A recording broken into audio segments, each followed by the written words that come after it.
Hello friends, I hope you all are doing well. Myself Kirti Chaudhary and I welcome you all to Educationary। और अगर आज की class की अगर हम बात करें तो आज की क्लास काफ़ी ज़्यादा इंपॉर्टेंट होने वाली है बिकॉज इस क्लास में आज हम माइक्रो टीचिंग को पूरा डिस्कस करने वाले हैं। ठीक है, एकदम ब्रीफ में एकदम कॉम्प्रिहेंसिव वे में आज हम माइक्रो टीचिंग को डिस्कस करेंगे। तो सबसे पहले हम बात करेंगे अबाउट माइक्रो टीचिंग, देन फिर हम डिफरेंट माइक्रो टीचिंग स्किल्स और उनके लेसन प्लान्स के बारे में देखेंगे। ठीक है, सबसे पहले है introduction skill, then reinforcement skill, blackboard skill, then फिर एक्सप्लेनेटरी स्किल, फिर probing questioning skill, the last one is stimulus variation skill.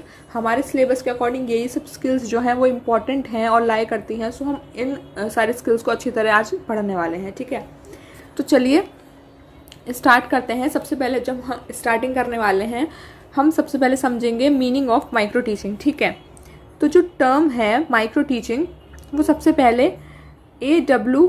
Dwight Elon ने दिया था। ठीक है, 1963 में डेवलप करने के लिए teaching behaviour and teaching activities को। ठीक है, माइक्रो टीचिंग जैसा कि आप सबको पता है काफ़ी ज़्यादा इम्पॉर्टेंट जो है पार्ट है बीएड फर्स्ट ईयर का। ये आपकी सबसे पहले जो है टीचिंग है जिसमें आप कुछ स्किल्स जो हैं वो सीखते हैं कि क्लासरूम में जाके आप कैसे जो है पढ़ाना है बच्चों को। तो ये काफ़ी ज़्यादा इम्पॉर्टेंट है, ये सभी के लिए इम्पॉर्टेंट है, सारे पेडागोजी सब्जेक्ट्स के लिए इम्पॉर्टेंट है, सभी स्टूडेंट्स के लिए इम्पॉर्टेंट है जो भी बीएड परस्यू कर रहे हैं। ठीक है, तो माइक्रो टीचिंग की बात करें तो ये एक अप्रोप्रिएट इनोवेटिव टेक्निक है। ठीक है, जो हेल्प करती है पीपल टीचर्स को, यानी आप जैसे टीचर्स को जो बीएड परस्यू कर रहे हैं, जो ट्रेनिंग कोर्स के अंडर में हैं अभी, उन सबको ये काफ़ी हेल्प करती है उन्हें ट्रेन करने में कि कॉलेज और एजुकेशन जो मतलब हमें प्रोवाइड करवानी है स्कूल्स में या फिर आगे चल के।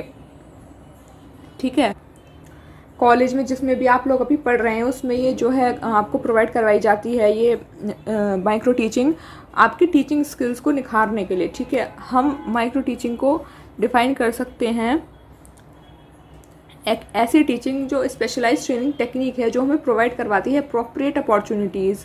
ठीक है, हमें मतलब पीपल टीचर्स को प्रैक्टिस करने के लिए और डेवलप करने के लिए कुछ स्पेसिफिक टीचिंग स्किल्स जिनके हेल्प से वो जो है अपनी माइक्रो फॉर्म या फिर यानी मिनिएचर फॉर्म जो है टीचिंग की वो सीख सकते हैं। ठीक है, मिनिएचर टर्म्स में मतलब है कि जो क्लास साइज़ है वो छोटा होगा, टाइम ड्यूरेशन थोड़ी नॉर्मल क्लासेस से कम होगी और जो कंटेंट है वो भी कम होगा कंपैरिजन में। ठीक है, उसके बारे में हम आगे बात करेंगे कि टाइमिंग्स वगैरह क्या क्या रहेंगी।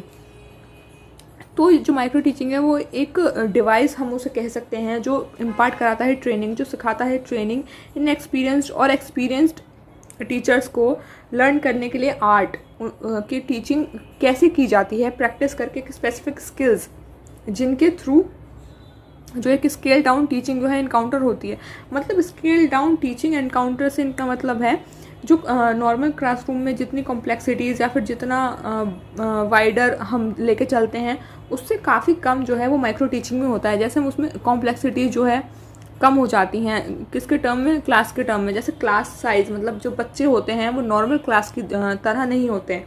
लाइक नॉर्मल क्लास में वी हैव 35 to 40 स्टूडेंट्स। ठीक है, पर नहीं, इस क्लास में हमारे पास 5 to 7 स्टूडेंट्स होते हैं। ठीक है, माइक्रो टीचिंग में टाइम भी कम होता है काफ़ी और कंटेंट भी हमें अकॉर्डिंगली कम ही होता है। ठीक है, जो हमें पढ़ाना होता है, जो हम सीखते हैं स्किल्स को डेवलप करने के लिए। तो आई होप आपको माइक्रो टीचिंग के बारे में तो समझ में आ गया होगा। अब आगे चल के देखते हैं कुछ और थोड़ा इसमें लिखा हुआ है माइक्रो टीचिंग के बारे में। चलिए इस भी पढ़ लेते हैं। इसमें वही बात कही गई है कि जो माइक्रो टीचिंग है वो हमारे स्किल्स को उभारने के लिए, उनकी प्रैक्टिस करवाने के लिए जो है ये माइक्रो टीचिंग जो है स्टार्ट करी गई है, जिसमें हम शॉर्ट लेसन जो है एक स्मॉल नंबर ऑफ पीपल्स को पढ़ाते हैं। यूजुअली जो माइक्रो लेसन प्लान है वो 5 to 10 मिनट्स का जो है होता है। ठीक है, जिसमें 4 to 5 फेलो स्टूडेंट जो है आपके पास होते हैं, उन्हें आपको जो है वो पढ़ाना होता है। एक सुपरवाइज़र भी होता है जो आपको अप्रेज करता है, जो आपको गाइड करता है और जो आपको रेट भी करता है कि आपने जो है लेसन कैसा पढ़ाया, कैसा डिस्कस किया। ठीक है, तो ये सब जो है ट्रेनी टीचर्स यानी आप लोग जो आप वहाँ पे जाके पढ़ाओगे, आप लोगों के साथ सारी चीज़ें डिस्कस होती हैं। और वहाँ पे सीसीटीवी कैमरास भी होते हैं जिन्हें हम क्लोज सर्किट टेलीविज़न कहते हैं, जो आपकी क्लासेस की जो है वो रिकॉर्डिंग करते हैं। ठीक है, और उसके बाद जो टीचर जो आपको ऑब्जर्व कर रहे हैं वो आपके साथ डिस्कस करते हैं चीज़ें, जो आपकी रिकॉर्डिंग है वो आपके सामने चलाई जाती है एंड देन फिर डिस्कशन होता है कि आपने क्या चीज़ जो है वो सही करी या फिर कहाँ कहाँ आपकी जो है वो कमी रह गई। स्किल को परफॉर्म करते टाइम कहाँ आपको जो है करेक्शन करने की ज़रूरत है। तो ये सब कुछ जो है वो टीचिंग, माइक्रो टीचिंग में इंक्लूड हो जाता है, ठीक है। तो यही सब इसमें दे रखा है। आई होप आपको अब समझ में आ गया होगा कि माइक्रो टीचिंग क्या होती है, ठीक है। चलिए अब आगे चलते हैं। एक बार आप लोग ये पढ़ लेना तो आपका और ज़्यादा क्लियर हो जाएगा, ठीक है। आपको पीडीएफ जो है वो टेलीग्राम चैनल पर मिल जाएगी, तो आप वहाँ से जाके डाउनलोड कर लीजिएगा पीडीएफ, ओके। चलिए माइक्रो टीचिंग के प्रोसीजर को एक बार देख लेते हैं कि क्या क्या चीज़ें टेक्स प्लेस करती हैं इसमें, ठीक है। स्टेप्स क्या क्या हैं माइक्रो टीचिंग साइकिल के विद अप्रोप्रिएट टाइमिंग्स, ठीक है। तो सबसे पहले प्लान होता है, देन फिर टीच करते हैं हम, उसके बाद फीडबैक होता है, फिर रीप्लान करते हैं, फिर रीटीच करते हैं, देन फिर री फीडबैक करते हैं, ठीक है। तो अगर मैं इसकी बात करूं तो इसमें सबसे पहले हम प्लानिंग करेंगे। जो प्लानिंग होगा ना वो हम घर से ही करके जाएंगे, उसके लिए हमें वहाँ पे कोई स्पेसिफिक टाइम नहीं मिलेगा। जहाँ पे हम जो रियल माइक्रो टीचिंग यहाँ पे हम परफॉर्म करेंगे वहाँ हमें कोई टाइम नहीं मिलेगा प्लान करने का, वो प्लानिंग हम अपने घर से ही करके जाएंगे। दैन फिर जब हम वहाँ पे पढ़ाएंगे तो टीचिंग का टाइम यहाँ पे 6 मिनट जो है वो लिखा हुआ है, पर नॉर्मली 6, कभी 7 भी हो जाता है, कभी 5 भी हो जाता है, तो डिपेंड्स, ओके। फिर उसके बाद हमें फीडबैक मिलेगा, ठीक है, वो 6 मिनट का होगा। फिर उसके बाद री प्लानिंग जो है होगी, फिर री प्लानिंग के लिए हमें 12 मिनट्स दिए जाएंगे। फिर री टीचिंग होगी, उसके लिए हमें 6 मिनट्स मिलेंगे। एंड देन फिर री फीडबैक होगा, उसके लिए भी हमें 6 मिनट्स मिलेंगे। तो अगर टोटल जो है वो अगर हम बात करें पूरा माइक्रो टीचिंग प्रोसीजर का, तो ये 36 to 45 मिनट्स तक जो है वो जा सकता है, ठीक है। एक पूरा सेशन अकॉर्डिंगली इतना एक्सीड हो सकता है, उससे ज़्यादा नहीं होता, ठीक है। इसमें भी हमें पढ़ाने का जो टाइम है वो काफ़ी कम होता है। इसमें और भी बहुत सारी चीज़ें इंक्लूड होती हैं, फीडबैक से लेके और बहुत सारी चीज़ें जो हैं वो इसमें इंक्लूडेड हो जाती हैं। तो ये साइकिल जो है काफ़ी इंपॉर्टेंट है। ये लोग तो ये आप लोग अच्छी तरह याद कर ही लेना है साइकिल तो, क्योंकि अगर माइक्रो टीचिंग के ऊपर क्वेश्चन आता है तो अगर आप ये डायग्राम बनाते हैं तो काफ़ी ज़्यादा अच्छा इंप्रेशन जो है वो पड़ता है। काफ़ी इंपॉर्टेंट चीज़ है ये, इसमें हमें सब कुछ जानने मिलता है कि हमें क्या टाइम में, कितने टाइम में क्या क्या चीज़ें जो है वो पढ़ानी है और ख़त्म करना है अपना लेसन प्लान, ठीक है। चलिए आगे चलते हैं, कुछ कंपोनेंट्स देख लेते हैं माइक्रो टीचिंग के क्या क्या कंपोनेंट्स हैं। तो माइक्रो टीचिंग सिचुएशन, ठीक है, सबसे पहला कंपोनेंट है माइक्रो टीचिंग सिचुएशंस। इसके अंदर जो है इंक्लूडेड होता है जैसे साइज क्लास का, लेंथ कंटेंट की क्या रहेगी, टीचिंग मेथड क्या रहेगा, ठीक है, और 5 to 10 पीपल्स जो है वो होंगे क्लास में, और जो टाइम का जो जो टीचिंग का जो पीरियड है वो 5 to 20 मिनट्स जो है वो रहेगा। माइक्रो टीचिंग सिचुएशंस में ये सारी चीज़ें जो है इंक्लूडेड हो जाती हैं। देन सेकंड पॉइंट है टीचिंग स्किल्स। तो माइक्रो टीचिंग में केवल हम जो है इसमें ये बताया गया है कि माइक्रो टीचिंग करते टाइम हम सिर्फ एक स्किल पे जो है वो कंसंट्रेटेड हमें रहना होता है, ठीक है, प्यूपिल टीचर को जो पढ़ा रहा होता है। हम दूसरी स्किल अगर ऑप्ट करते हैं तो वो ऑब्जर्वर जो है वो उस स्किल को नेग्लेक्ट कर देता है। अगर हम एक स्किल पढ़ा रहे हैं, एक स्किल पे काम कर रहे हैं, देन हमें उसी पर स्टिक रहना पड़ेगा, ठीक है। हम जो है वो स्विच नहीं कर सकते दूसरी स्किल पर। The third one is प्यूपिल teacher. प्यूपिल teacher तो आप सबको पता है, जो बच्चा अंडर ट्रेनिंग होता है, जैसे आप लोग हैं, वो जब पढ़ाने जाता है या फिर उसे हम प्यूपिल टीचर ही कहते हैं, ठीक है। जब वो अचीव कर लेता है अपनी ट्रेनिंग या ट्रेनिंग पीरियड में भी होता है, जब भी हम उसे प्यूपिल टीचर ही कहते हैं। सो डिफरेंट कैपेबिलिटी जो है वो डेवलप होती हैं ट्रेनिंग टाइम में प्यूपिल टीचर की, जैसे कैपेबिलिटी क्लास मैनेज करने की, ठीक है, बच्चों को मैनेज करने की, तो इसमें ये चीज़ें आ जाती हैं। देन फिर आता है फीडबैक डिवाइस। अब फीडबैक डिवाइस जो है काफ़ी इम्पॉर्टेंट है किसी भी पीपल टीचर के लिए। उनके बिहेवियर को समझना काफ़ी इंपॉर्टेंट है, उन्हें उसके बारे में गाइड करना काफ़ी इंपॉर्टेंट है कि आपने कैसे परफॉर्म किया, ठीक है। और टीचर को जो है फीडबैक, मैंने आपको पहले भी बताया था कि video tape, audio tape record कर ली जाती हैं, फिर उन्हें उसे शो करके जो है वो उनकी कमियों को जो है बताया जाता है, ठीक है। तो ये बात हो गई। अब नेक्स्ट पॉइंट है micro teaching laboratory. Micro teaching laboratory काफ़ी इंपॉर्टेंट है क्योंकि वहीं पे जो है आपकी माइक्रो टीचिंग होनी होती है, ठीक है। तो माइक्रो टीचिंग में जैसे जो सीसीटीवी या फिर और भी कुछ जो इक्विपमेंट्स हैं वो सब कुछ वहीं पे होते हैं। तो माइक्रो टीचिंग लेबोरेटरी मतलब एक तरीके से माइक्रो टीचिंग रूम, जहाँ पे आपकी माइक्रो टीचिंग होने वाली है, यहाँ से इसका मतलब वो है, ठीक है। चलिए अब आगे देख लेते हैं, कैरेक्टरिस्टिक्स देख लेते हैं कुछ माइक्रो टीचिंग के। तो माइक्रो टीचिंग ट्रेनी जो है इसमें वो कंसंट्रेट करता है कि स्पेसिफिक और वेल डिफाइंड स्किल पे, ठीक है। जैसा कि अभी हमने पहले पढ़ा, एक स्किल पे वो जो है फोकस करता है, कंसंट्रेट उसे उसी स्किल पे करना पड़ता है। फिर माइक्रो टीचिंग जो है वो पिन पॉइंटेड इमीडिएट फीडबैक भी आपको जो है जब भी मिल जाता है जैसे ही आपकी टीचिंग खत्म होती है। जो वहाँ पे सुपरवाइजर्स होते हैं जो आपको ऑब्जर्व कर रहे होते हैं वो आपको जब भी फीडबैक प्रोवाइड करवा देते हैं। फिर micro teaching scale down teaching है, कोई प्रॉब्लम नहीं है यहाँ पे डिसिप्लिन की। स्केल्ड डाउन टीचिंग मैंने भी आपको बताया, कॉम्प्लेक्सिटीज़ कम कर देना, ठीक है, कंपैरिजन में नॉर्मल क्लासेस के। लेस एडमिनिस्ट्रेटिव प्रॉब्लम्स होती हैं, अराइज होती हैं टीचिंग सेशंस में जो पीयर्स के साथ ऑर्गेनाइज कराई जाती हैं, ठीक है। जो आपके साथ के जो बच्चे होंगे उन्हीं को आपको जो है टीच करना होता है माइक्रो टीचिंग में, ठीक है। अब माइक्रो टीचिंग जो प्रोवाइड करवाता है एक अपॉर्चुनिटी रिसर्च स्टडीज़ की which better control over conditions and situations. वो एक रिसर्च स्टडी भी आपको प्रोवाइड करवाता है कि जिससे आपकी जो कंडीशन है और जो सिचुएशन है वो अच्छी बेहतर हो सके। ये कैसे, और जो पीपल टीचर हैं आपके जो परफॉर्म करने वाले हैं आप उनको जो है अच्छी तरह स्टडी करें कि वो उन्होंने कैसा पढ़ाया, और फिर अपनी जो रिकॉर्डिंग आपने देखी है उसे देखकर आप पता लगाएंगे कि आपने कैसा परफॉर्म किया है और कहाँ कहाँ आप लैग कर गए हैं, ठीक है। तो ये सारी बातें हैं। उसके बाद micro teaching can be used as an integral part of teacher training in India as sophisticated gadgetry is not a must. तो माइक्रो टीचिंग जो है वो एक बहुत ही अहम हिस्सा है टीचर ट्रेनिंग का। इनके कहने का मतलब ये है, इसे हम नेग्लेक्ट नहीं कर सकते, ठीक है, क्योंकि ये है फर्स्ट स्टेप होता है कि कोई भी टीचर जब अपनी ट्रेनिंग स्टार्ट करता है कि कैसे पढ़ाना है, तो ये फर्स्ट स्टेप होता है उसका। ये काफ़ी ज़्यादा इंपॉर्टेंट है सभी ट्रेनी टीचर्स के लिए, ठीक है। चलिए आगे चलते हैं। अब कुछ एडवांटेजेस एंड डिसएडवांटेजेस देख लेते हैं माइक्रो टीचिंग के क्या क्या हैं। तो micro teaching teaching efficiency develop करने के लिए काफ़ी इंपॉर्टेंट है, ये हम सबको पता है, ठीक है। वही बात कही गई है पहले पॉइंट में।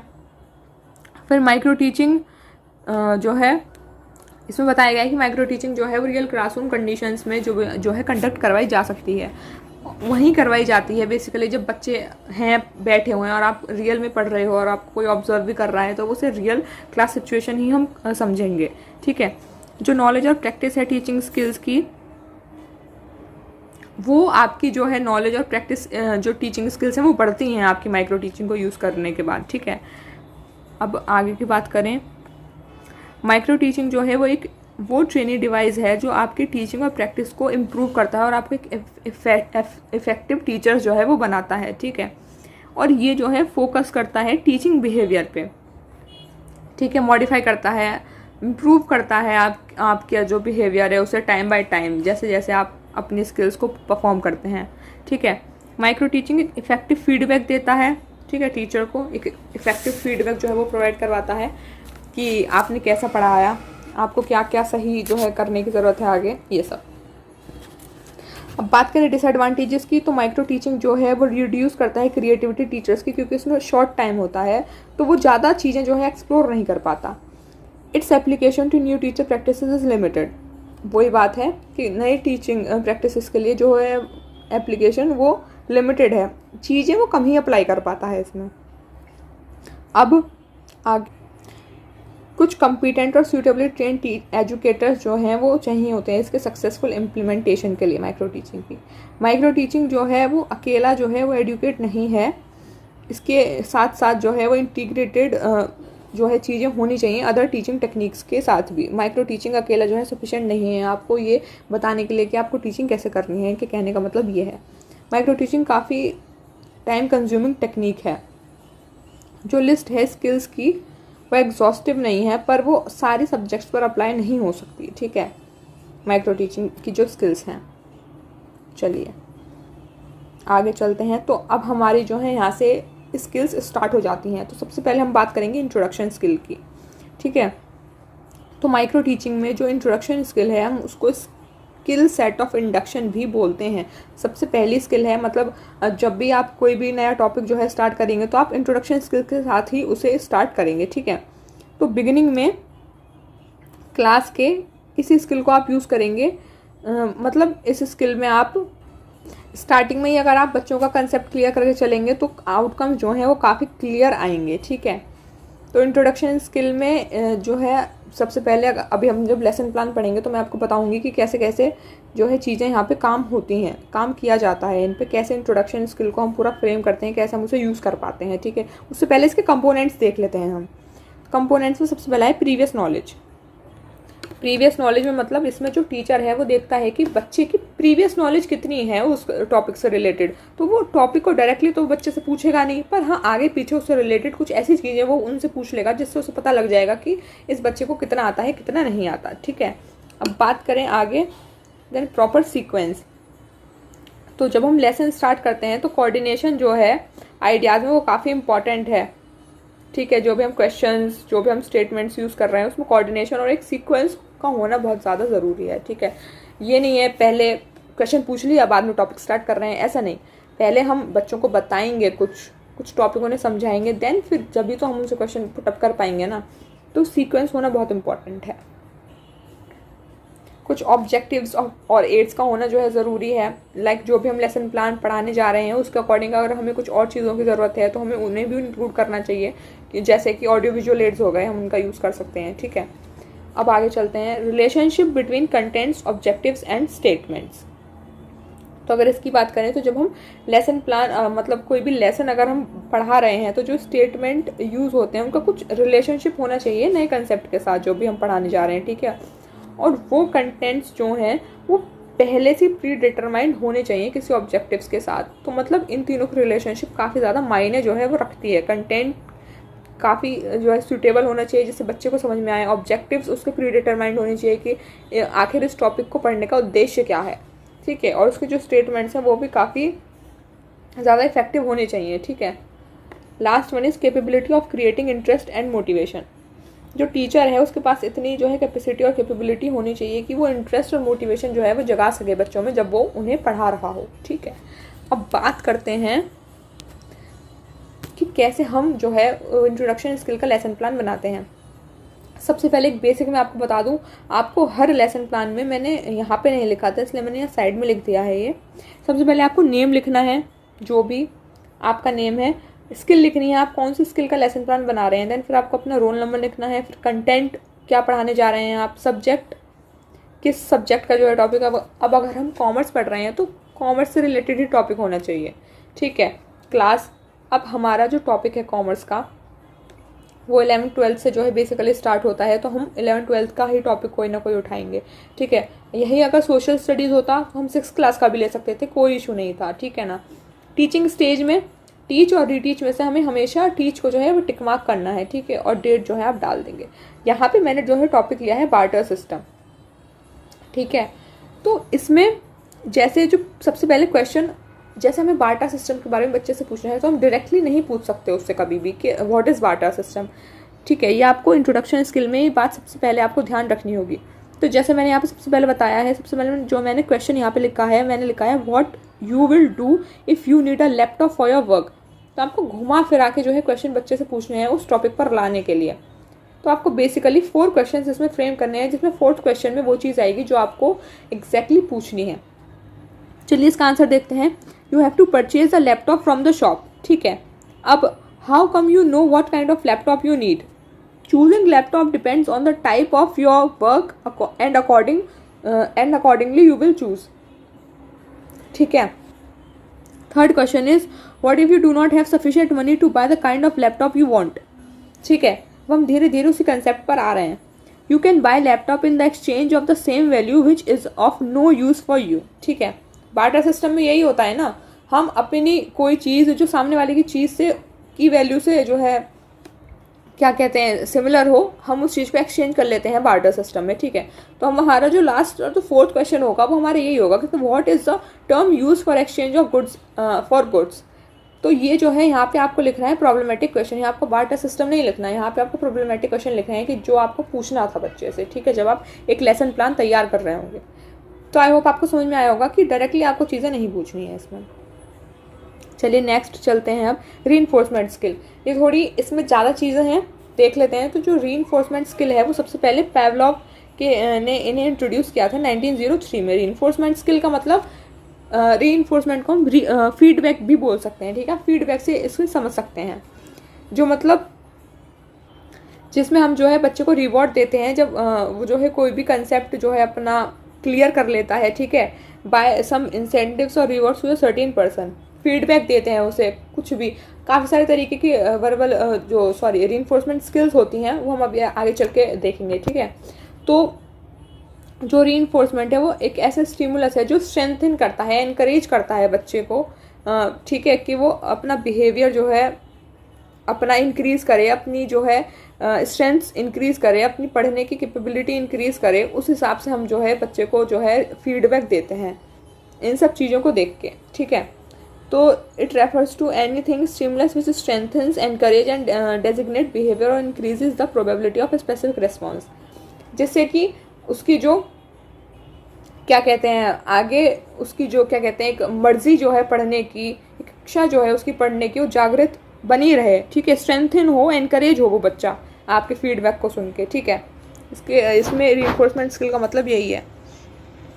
आगे चल के देख लेते हैं तो हमारे पास क्या क्या ऑल्टरनेटिव्स हैं इसमें, ठीक है। तो हमारे पास पॉजिटिव रीइंफोर्समेंट होता है, पनिशमेंट, नेगेटिव रीइंफोर्समेंट, एक्सटिंक्शन। इनके बारे में अभी हम आगे डिटेल में पढ़ेंगे। उससे पहले हम सोशल रीइंफोर्सेस देख लेते हैं कुछ, ठीक है। तो इसमें सबसे पहले जैसे आपने कोई भी क्वेश्चन अभी बच्चे से पूछा, उसने आपको कोई भी आंसर दिया, तो आपने वर्बल रीइंफोर्समेंट में उसे गुड जॉब बोला या फिर वेल डन बोला, ठीक है, या फिर I can tell you you are working really hard, you are nice etcetera. ये सारे क्या हैं, वर्बल रीइंफोर्समेंट हैं, ठीक है। कुछ रिटन भी होते हैं, जैसे हम रिटन कॉपी चेक करते करते दे देते हैं, जैसे super, excellent, keep it up, ठीक है। कुछ एक्सप्रेशंस होते हैं जो नॉन वर्बल कैटेगरी में आ जाते हैं, like nodding your head, smiling, clapping, ठीक है, अ पैट ऑन द बैक, ठीक है, ये सब कुछ इसमें आ जाता है, ठीक है। अब बात करें पॉजिटिव रीइंफोर्समेंट की, तो पॉजिटिव रीइंफोर्समेंट में जो इंडिविजुअल है, जो स्टूडेंट है, अगर उसका हमें कुछ पॉजिटिव बिहेवियर देखने को मिलता है तो हम बच्चे को उस हिसाब से जो है फीडबैक देते हैं, उसे प्रेज करते हैं, ठीक है। जैसे बच्चा जल्दी आ गया तो हमने उसे प्रेज किया जल्दी आने के लिए, praising a student for coming early to school, for doing good job और for submitting assignment on time, ठीक है। तो ये जो है बच्चे की एक उसे क्या कह सकते हैं, एक उसे मोटिवेशन मिलती है, ठीक है। अगर उसके काम को हम प्रेज करते हैं तो वो आगे और अच्छा करने का जो है वो सोचता है। वहीं बात करें नेगेटिव रीइंफोर्समेंट की, तो अगर इसकी बात करें तो ये भी बच्चों के बेटरमेंट के लिए ही जो है वो किया जाता है, ठीक है। जैसे कि जो अनप्लीजेंट कंडीशंस हैं उसकी वो हट जाएं और वो उन्हें रिमूव कर पाए, ठीक है। जैसे इसमें एस्केप और अवॉइडेंस दो चीज़ें आ गई। जैसे अगर एस्केप की बात करें तो performing a particular behaviour leads to removal of an unpleasant stimulus. Example, do your homework and you have a break period. हमने ऐसे बोल दिया बच्चे से, जैसे हमने बच्चे को बोल दिया कि आपको अपना होमवर्क कंप्लीट करना है, वो अपना होमवर्क कंप्लीट नहीं करके लाया, ठीक है, और आपके पास एक ब्रेक पीरियड है, आपको उसमें अपना होमवर्क जो है वो कंप्लीट करना है, तो ये नेगेटिव रीइंफोर्समेंट में आ गया। हम दे उसे उसके अच्छे के लिए रहे हैं ना, बता उसके अच्छे के लिए रहे हैं, लेकिन हो ये नेगेटिव में गया, ठीक है ना, क्योंकि उसने अच्छा काम तो किया नहीं है, वो अपना होमवर्क कंप्लीट नहीं किया उसने, ठीक है। अवॉइडेंस में भी यही है कि वो जो अनप्लीजेंट कॉन्सिक्वेंसेज हैं उन्हें वो अवॉइड करने की कोशिश करे। स्टूडेंट में attend class to avoid missing test. कुछ स्टूडेंट्स होते हैं जो टेस्ट देने की वजह से अपना क्लास जो है वो मिस कर देते हैं, तो ये सारी चीज़ें नेगेटिव रीइंफोर्समेंट में आ जाती है। अब अगर बात करें पनिशमेंट रीइंफोर्समेंट की, तो पनिशमेंट रीइंफोर्समेंट में जैसे student labour work, kneeling etcetera, ये सब पनिशमेंट हम कब देते हैं, जब कोई बच्चा कोई गलती कर देता है, जैसे कोई उसने कुछ रूल ब्रेक कर दिया स्कूल का, या फिर कोई बदतमीजी टाइप कुछ दिखा दी स्कूल में, ठीक है, तो उस केसेस में हम पनिशमेंट रीइंफोर्समेंट का यूज़ करते हैं।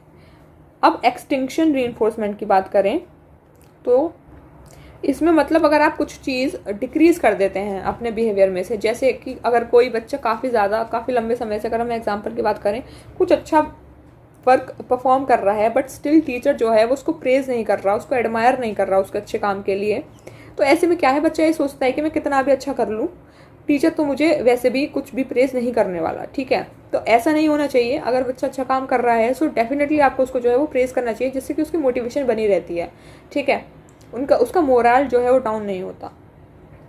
तो यही है एक्सटिंक्शन में। आगे चलते हैं, कुछ कंपोनेंट्स की बात कर लेते हैं।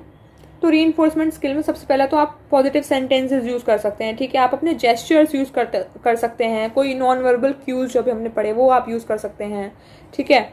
प्रॉपर यूज़ जो है रीइंफोर्समेंट का होना काफ़ी इंपॉर्टेंट है। फीडबैक जो है वो प्रॉपर होना चाहिए, चाहे वो नेगेटिव में हो चाहे वो पॉजिटिव में हो। ऐसा ना हो कि बच्चे को कुछ हर्ट कर जाए ज़्यादा ही, ठीक है, या फिर ऐसा भी ना हो कि बच्चा को ज़्यादा ही आपकी तारीफ आपने ज़्यादा ही कर दी तो वो बच्चा बिगड़ ही गया, ठीक है। एनकरेजमेंट करना चाहिए पीपल का। फिर नेगेटिव वर्बल स्टेटमेंट्स का भी हम यूज़ कर सकते हैं, जैसा भी हमने पढ़ा था, ठीक है। अब देख लेते हैं कि रीइंफोर्समेंट स्किल को हम कैसे करते हैं। तो रीइंफोर्समेंट स्किल में जैसे आप इसमें कोई भी टॉपिक उठा सकते हैं, इसमें ऐसा कुछ भी नहीं है कि आपको डायरेक्ट क्वेश्चन नहीं पूछना है या डायरेक्ट क्वेश्चन पूछना है जैसा इंट्रोडक्शन स्किल में था।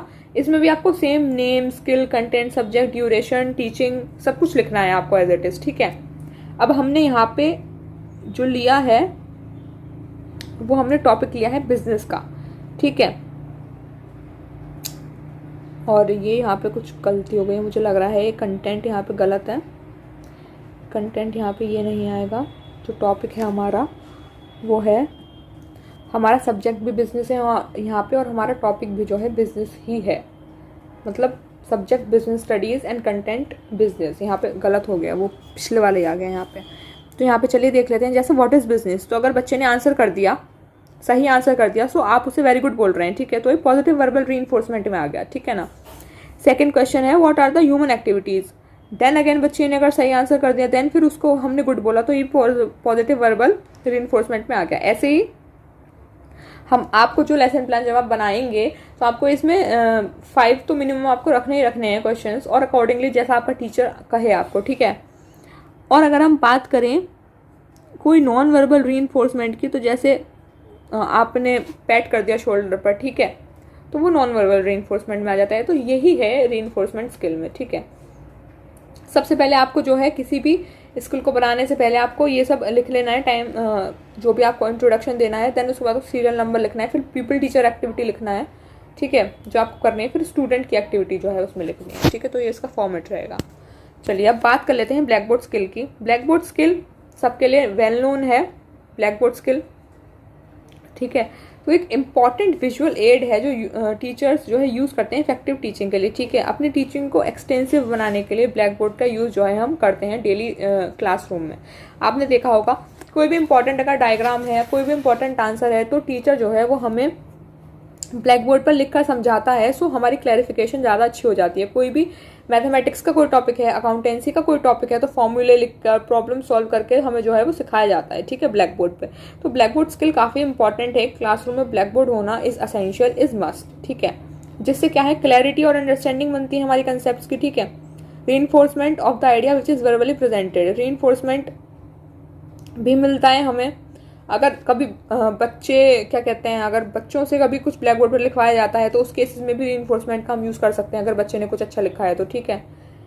Convey a holistic picture of the content, एक होलिस्टिक पिक्चर मिलती है हमें, एक सुलझी हुई तस्वीर जिसे हम कह सकते हैं किसी कंसेप्ट की, हमें मिल जाती है ब्लैक बोर्ड से, ठीक है, ठीक है। Adding variety to the lesson and drawing attention of the peoples to the key concepts, बच्चों का अटेंशन जो है वो ग्रैब कर लेता है टीचर ब्लैक बोर्ड स्किल के थ्रू, ठीक है, अच्छी तरीके से इफेक्टिव वे में पढ़ा के उस वे में, ठीक है। ये तो रही ब्लैक बोर्ड स्किल की बात। अब आगे चलते हैं, कुछ इसके कंपोनेंट्स देख लेते हैं और उनका कुछ डिस्क्रिप्टिव बिहेवियर देख लेते हैं, ठीक है। जैसे सबसे पहला कंपोनेंट है लेजिबिलिटी इन हैंड राइटिंग। आपकी हैंड राइटिंग जो है वो काफ़ी सही होनी चाहिए ब्लैक बोर्ड पर अगर आप लिख रहे हैं तो। ऐसा नहीं है कि बच्चों को कुछ समझ ही नहीं आ पा रहा, ठीक है। डिस्टिंक्ट लेटर होने चाहिए, लेटर्स में एडिक्वेट जो है आप लिख रहे हैं एकदम सही, एकदम सीधा सीधा जो है आपने लिखा हो तो ज़्यादा बेहतर रहेगा, ठीक है। स्पेस होना चाहिए लेटर्स के बीच में, वर्ड्स के बीच में। एडिक्वेट साइज होना चाहिए लेटर का, ऐसा नहीं एक लेटर बहुत ही बड़ा जा रहा है तो एक लेटर कहीं बहुत ही छोटा हो रहा है, ठीक है। डिफरेंट साइजेस का आप यूज़ कर सकते हैं, capital and small letters accordingly. Uniform size होना चाहिए कैपिटल लेटर्स का, यूनिफॉर्म साइज होना चाहिए स्मॉल लेटर्स का। सेकेंड कंपोनेंट है नीटनेस इन ब्लैक बोर्ड वर्क, ठीक है। तो जैसे नीटनेस से अगर हम बात करें तो सबसे पहले कुछ अगर ब्लैक बोर्ड पर लिखा हुआ है तो आप उसे पहले मिटा दीजिए जिससे कि ओवरलैपिंग ना हो चीज़ों की, ठीक है। और इसमें पढ़ लेते हैं जैसे स्ट्रेटनिंग ऑफ लाइन्स, लाइन सीधी होनी चाहिए। एडिकेट स्पेस होना चाहिए लाइन्स के बीच में। अवॉइड ओवर राइटिंग, ठीक है, ओवर राइटिंग का यूज़ नहीं करें तो बेहतर है। Focus on relevant matter, relevant matter पे जो है आपको फोकस करना है ज़्यादा। अब अगर थर्ड कंपोनेंट की बात करें तो appropriateness of blackboard work, इसमें continuity of the ideas, brevity and simplicity होनी चाहिए, ड्राइंग अटेंशन एंड फोकसिंग। तो ये सारे कंपोनेंट्स हैं, मेन 3 कंपोनेंट्स हैं ब्लैक बोर्ड स्किल के। अब ये देख लेते हैं हम ब्लैक बोर्ड स्किल का जो है लेसन प्लान देख लेते हैं। देखिए यहाँ पे मैंने सब कुछ लिखा हुआ है इस वाले उसमें, आपको ऐसे ही लिखना है एज इट इज, ठीक है। अब आपने यहाँ पे जो है कुछ कॉम्प्रिहेंसिव क्वेश्चन जो हैं वो लिखे हैं, ठीक है। तो अगर कॉम्प्रिहेंसिव क्वेश्चंस की बात करें तो हमने यहाँ पे जो है टॉपिक लिया है बिजनेस एक्टिविटी, ठीक है। यहाँ पे हमने जो है सारी चीज़ें ड्रॉ करके ब्लैक बोर्ड के अकॉर्डिंग, जैसे हम ब्लैक बोर्ड पढ़ाने वाले हैं वैसे हम लिख देंगे। जैसे what are the types of business activities, तो हमने फर्स्ट आंसर लिख दिया 2 टाइप्स। देन फिर मैंने कुछ ऐसे करके बना दिया। आप कुछ और तरीके से भी अपना जो है वो क्लासीफाई करके जो है बता सकते हैं बच्चों को, कोई दिक्कत नहीं है। Classify the types of activities, ठीक है, हमने टाइप्स ऑफ एक्टिविटीज़ को क्लासीफाई कर दिया। Then third is what is the meaning of commerce, commerce का मीनिंग हमने बता दिया। फिर कंपोनेंट जो है कॉमर्स के हमने दिखा दिए। तो इस तरीके से जो है ब्लैक बोर्ड स्किल काम करती है, और हमें जब भी कभी लेसन प्लान बनाना होगा तो ऐसे ही बनाएंगे आप, ठीक है। चलिए बात करें एक्सप्लेनेटरी स्किल की, तो माइक्रो टीचिंग स्किल जो है, अगर एक्सप्लेनेटरी स्किल की बात करें इसमें, तो ये काफ़ी ज़्यादा इंपॉर्टेंट स्किल है जो एक टीचर के पास होती है। तो इस स्किल में बेसिकली जो टीचर का काम है वो कॉम्प्लेक्स चीज़ों को जो है सिंपलिस्ट तरीके से पढ़ाना है बच्चों को। एक्सप्लेनेटरी स्किल में कितनी अच्छी तरीके से आप अपनी बातों को एक्सप्लेन कर पा रहे हो, कितने सिंपल तरीके, कितना आप उस कॉम्प्लेक्स टॉपिक को सिंपल तरीके से जो है बच्चों तक पहुंचा पा रहे हो, ये एक्सप्लेनेटरी स्किल के अंदर जो है वो आता है, ठीक है। कि जिससे बच्चा जो है वो टॉपिक ग्रैब कर ले बिना किसी ट्रबल के, ठीक है। तो ये जो है एक्सप्लेनेटरी स्किल के अंदर आता है। कुछ मैक्सिम्स हैं एक्सप्लेनेटरी स्किल्स के, जैसे कुछ मैं कहूँ एक चीज़ें जो ज़रूरी चीज़ें हैं एक्सप्लेनेटरी स्किल में, जैसे पहले नोन टू अननोन, जो चीज़ें जानता है बच्चा उस चीज़ से आप शुरुआत कीजिए, एंड देन फिर अननोन चीज़ों तक आप उसे लेकर जाइए, ठीक है। पहले सिंपल चीज़ों से स्टार्ट कीजिए, फिर कॉम्प्लेक्स चीज़ों की तरफ आप बढ़िए, ठीक है। Last one is concrete to abstract, ठीक है ना। तो कॉन्क्रीट का मतलब, तो अगर हम कॉन्क्रीट और एब्स्ट्रैक्ट की बात करें तो कॉन्क्रीट का मतलब जो चीज़ हम देख सकते हैं, जो चीज़ हम टच कर सकते हैं, पहले उन चीज़ों के बारे में आप बच्चों को बताइए, क्योंकि वो चीज़ वो ज़्यादा अच्छी तरह जो है रिमेंबर कर पाएंगे, क्योंकि वो चीज़ उन्हें दिख रही है। देन फिर आप एब्स्ट्रैक्ट चीज़ों की तरफ जाइए जो हम इमेजिन कर सकते हैं, उस चीज़ पे बच्चे बाद में पहुँचेंगे। पहले वो चीज़ तो सीख लें जो एकदम उनके सामने रखी हुई है, पहले उसे याद करना सीख लें वो। तो ये 3 जो है मैक्सिम्स काफ़ी इंपॉर्टेंट है एक्सप्लेनेटरी स्किल में, जिनका आपको ध्यान रखना है पढ़ाते टाइम। कुछ कंपोनेंट्स हैं, कोऑर्डिनेशन बना के रखना चाहिए स्टूडेंट्स के साथ, लैक ऑफ इररिलेवेंट स्टेटमेंट जो है आप ना यूज़ करें तो सही है, ठीक है। फ्लुएंसी होनी चाहिए, लैंग्वेज की फ्लुएंसी जो है आपकी अच्छी होनी चाहिए, जिससे बच्चे तक आपकी बात जो है अच्छी तरह पहुंच पाए। लिंक्स जो हैं वो चीज़ों के साथ, जो कंसेप्ट आप पढ़ा रहे हैं, लिंक्स अच्छी तरह बनते रहेंगे तो चीज़ें ज़्यादा अच्छी तरह समझ में आती रहेगी। क्लियर बिगिनिंग स्टेटमेंट क्लियर होना चाहिए, यूज़ प्रॉपर वर्ड्स का जो है यूज़ होना चाहिए, ठीक है। चलिए कुछ इसका भी मैंने यहाँ पे लेसन प्लान दिया हुआ है।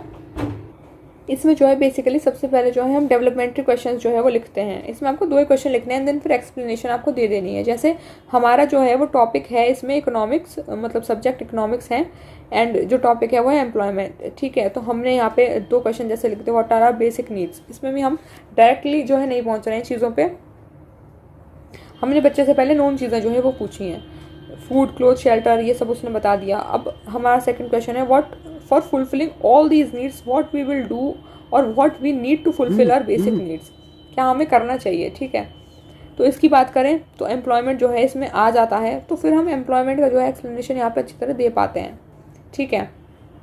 कुछ एग्जाम्पल्स दे दिए हमने।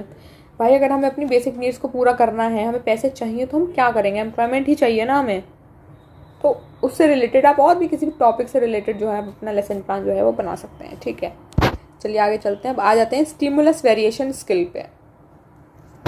तो अगर इसकी बात करें स्टिमुलस वेरिएशन स्किल की, तो इसमें बेसिकली स्टिमुलस वेरिएशन स्किल में जो है हम बच्चों का जो है जो बोर्डम है उसको दूर करते हैं, ठीक है। बच्चों में इंटरेस्ट जो है हम डालते हैं, एक्टिव पार्टिसिपेशन बच्चों का जो है हम करते हैं इसमें, तो ज़्यादा से ज़्यादा पार्टिसिपेट करें, एंथुसियाज्म उनका जो है बढ़ाते हैं, उनकी स्पिरिट स्टडी की जो है वो बढ़ाते हैं। तो जो चीफ एम है टीचर्स टीचिंग का, क्लासरूम में वो बनाना है कि लेसन को एक इम्प्रेसिव और इंटरेस्टिंग हम उसे कैसे बना सकते हैं, वो सब जो है स्टिमुलस वेरिएशन स्किल में इंक्लूडेड होता है। ठीक है, कुछ कंपोनेंट्स हैं इसके भी, जैसे बॉडी मूवमेंट्स। आपके बॉडी मूवमेंट से काफ़ी ज़्यादा जो है अफेक्ट पड़ता है बच्चों का। आप एक्टिव होने चाहिए एकदम, लेजीनेस जो है वो नहीं झलकनी चाहिए आप में से, ठीक है, वरना बच्चे ही लेजी हो जाएंगे। फिर जेस्चर्स आपके कैसे हैं, change in speech pattern, speech कैसी है आपकी, फोकस कैसा है आपका पढ़ाने के प्रति और बच्चों का समझने के। Change in interaction style, interaction style में आप अकॉर्डिंगली जो है इंटरेक्ट करेंगे बच्चों के साथ। ठीक है, change in audio visual sequence. फिर पॉज, ये कुछ जो है पॉज ले लेके आप बच्चों को पढ़ाएंगे, ऐसा नहीं है एक सांस में पढ़ाए जा रहे हैं। ठीक है, कुछ इंटरेक्शन करेंगे आप बच्चों के साथ, कुछ उनसे पूछेंगे, कुछ उन्हें बताएंगे। इस तरीके से इंटरेक्टिव सेशन होना चाहिए, इंटरेस्टिंग सेशन होना चाहिए। ठीक है, ये सब कुछ इसमें इंक्लूडेड है। ये स्टिमुलस वेरिएशन का है, इसमें सबसे पहले डेवलपमेंटरी क्वेश्चन जो है वो आ जाता है। ठीक है, फिर हमने एक्सप्लेनेशन के लिए कुछ थोड़ा छोटा सा डायग्राम जो है बना दिया, फिर हमने एक्सप्लेन किया चीज़ों को, फिर उसके बाद हमने रिकैपिटुलेशन किया जो है क्वेश्चंस का, फिर हमने दोबारा से जो है वो रिवाइज करवाया बच्चों को। ठीक है, क्वेश्चन देने के बाद, जिससे कि उनका इंटरेस्ट जगे चीज़ों को लेकर। ठीक है, पहले हमने समझा दिया, फिर उसके बाद रिकैपिचुलेशन क्वेश्चन जो हमने उन्हें दे, जिससे कि मतलब बच्चा जो है वो चीज़ें रिवाइज कर पाए रिकैपिचुलेशन क्वेश्चन के थ्रू। ठीक है, चलिए अब आगे चलते हैं। अब आ जाते हैं हम प्रोबिंग क्वेश्चनिंग स्किल पे। प्रोबिंग क्वेश्चनिंग स्किल, प्रोबिंग से हम आप समझ सकते हैं जांच करना किसी चीज़ का। ठीक है, तो प्रोबिंग क्वेश्चनिंग स्किल जो है वो एक बहुत इंपॉर्टेंट स्किल है जो टीचरों के लिए जो है डेवलप करी गई है। ठीक है, इसमें जो है जैसे टीचर जो है वो बच्चे को जो है गहराई तक जो है उससे पूछताछ कर सकते हैं। आप कह सकते हैं टॉपिक की यहाँ पे जांच ही होती है एक तरीके से। ठीक है, जैसे बच्चे ने कोई टॉपिक बता दिया, अब उसके अलावा हम उससे कुछ और पूछे जा रहे हैं, फिर और कुछ पूछे जा रहे हैं, उसे मतलब प्रोब करते ही जा रहे हैं। ठीक है, चीज़ों को, तो यहाँ पे वही सब कुछ लिखा हुआ है। ठीक है, पर आप रीड कर लेना, आपको सब समझ में आ जाएगा। ठीक है, आगे चलते हैं। कुछ कंपोनेंट्स हैं इसके। सबसे पहला है प्रॉम्प्टिंग। प्रॉम्प्टिंग में जो है वो डीप जाते हैं हम चीज़ों के अंदर। जैसे अगर कोई बच्चा सही क्वेश्चन का आंसर नहीं दे पा रहा तो टीचर उससे रिलेटेड कुछ और पूछेगी, कुछ हिंट्स देगी उसे। ठीक है, स्टेप बाय स्टेप उससे क्वेश्चन जो है वो करेगी, जिससे कि बच्चे का रिस्पॉन्स कुछ ना कुछ तो आए उससे रिलेटेड। ठीक है, सीकिंग फर्दर इन्फॉर्मेशन। ठीक है, अगर किसी बच्चे ने कुछ कंप्लीट आंसर दे दिया या फिर कुछ इनकम्प्लीट आंसर दे दिया तो उससे रिलेटेड फिर वो उससे कुछ क्वेश्चन पूछेगी कि उससे रिलेटेड वो कुछ आगे और कुछ बता पाए। ठीक है, उसके बाद रीफोकसिंग।